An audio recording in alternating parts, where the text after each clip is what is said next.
House Majority Leader Kevin McCarthy is currently trying to establish his conservative credentials as he gears up for what seems like an almost definitely going to happen run for the speakership. With John Boehner stepping down in just a couple of weeks now, House Majority Leader Kevin McCarthy seems likely to possibly take his spot.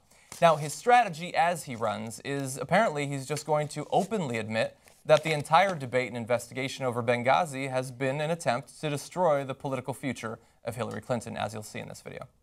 The question I think you really want to ask me is, how am I going to be different? What are you going to see differently? I love that you asked my questions, but go ahead. That was one of my questions. Go right ahead. Well, I knew you'd want to ask it. What you're going to see is a conservative speaker that takes a conservative Congress, that puts a strategy to fight and win. And let me give you one example. Everybody thought Hillary Clinton was unbeatable, right? But we put together a Benghazi special committee, a select committee. What are her numbers today? Her numbers are dropping. Why? Because she's untrustable. But no one would have known any of that had happened had we not fought and made that happen. That's something good. I give you credit for that. I give you credit for seeking. Wow, there are a couple things that were great here. I think we missed the more telling part of that, although just for that upfront admission, like, we hadn't uncovered anything. And in fact, there was a Senate committee, the House committee, the House Intelligence Committee, led by a Republican, found nothing. Right. Yeah. Released it on a Friday, tried to sneak it out on a Friday, found nothing. The Senate, I think there have been 4 full investigations now that have found nothing.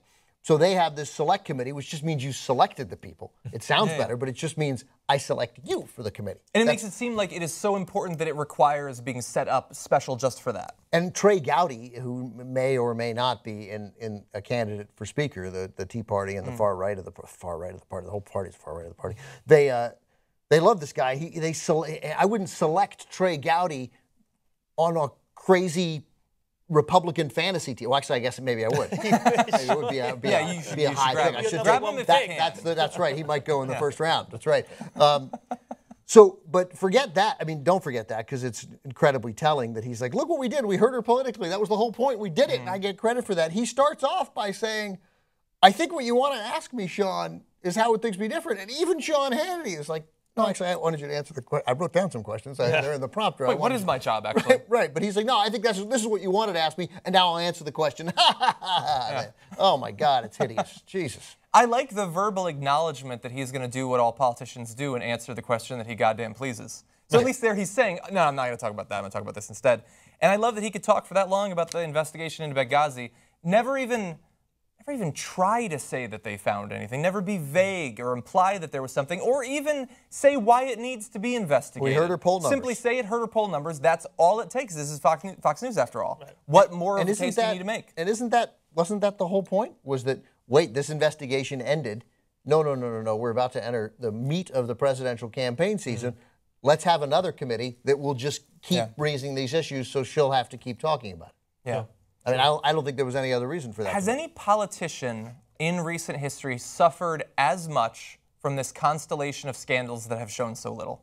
The combination of Benghazi and the emails, still, I mean, no Republican can point out exactly why anything that's happened in either of those should disqualify someone from serving as president. And yet, it does seem to be hurting your poll numbers in combination with other things. I don't even like, by the way, it's been a year and a half since the Select Committee was setting up, saying, what are our poll numbers now? Because the only thing that's happened in the past 18 months is that we set up the Select Committee. No, she's been running against a number of people. A lot of other political issues have come up. So it's ridiculous to say that it all has to do with that. But it has seemingly hurt her, and it's certainly hurt the coverage of her, even though they have yet to find anything. She is a little untrustworthy. Untrustable. Untrustable. Sorry. Untrustable. Yeah. I don't really trust her for the same reason that Kevin McCarthy doesn't trust her. It's a gut feeling based on how she acts. It's not based specifically on her behavior in the past, necessarily. What do we need? Is it so important that we trust the president? Oh. Like, at all? Like, why? I think so. I don't think it is. If we were in France, it would be an active quality that you would want. You expect them to be unfaithful. They want to have at least, what's wrong with him? You haven't got 3 mistresses. She can sleep around. I don't care about that. But I mean, devious, untrustworthy, has a closed inner circle. I don't really care. That's okay. What I want is to know that the core beliefs, and I'm not sure this necessarily works with her either, but what I want to know is that the core beliefs are right. I don't really particularly care if they're the most trustworthy people in the world. This is an untrustworthy business. And your opponents, as we're going to learn later in the show from Bernie Sanders, your opponents are bad guys. Bernie Sanders recognizes this and called out President Obama for not earlier recognizing that these were people who weren't interested in dealing with him, that weren't interested in governing. So if your opponents are not interested in governing, you can't pretend to be like, I got it. So being Hillary Clinton, I believe is untrustable. I believe it. I believe on the untrustable scale, she is far less untrustable than Kevin McCarthy and Trey Gowdy think she is. But I'm going to think she's untrustable, and then come November, if she's the Democratic nominee, I'm not only going to vote for her, I'm going to be rallying people, I'm going to vote for her eagerly, and I got news for some progressive, I'm going to vote for her with enthusiasm. Because the alternative is going to be a catastrophe that I don't think we can It's going to fix. be Bobby Jindal. Nobody believes that. Yeah, look, I would say that if somebody becomes president and then is doing what you want them to do in terms of policies and is acting shady as well, then I'll excuse the shadiness. But when the shadiness comes before we know exactly what she's going to do, the untrustableness, that makes me not want to give her the opportunity. That's why I care whether I trust the president.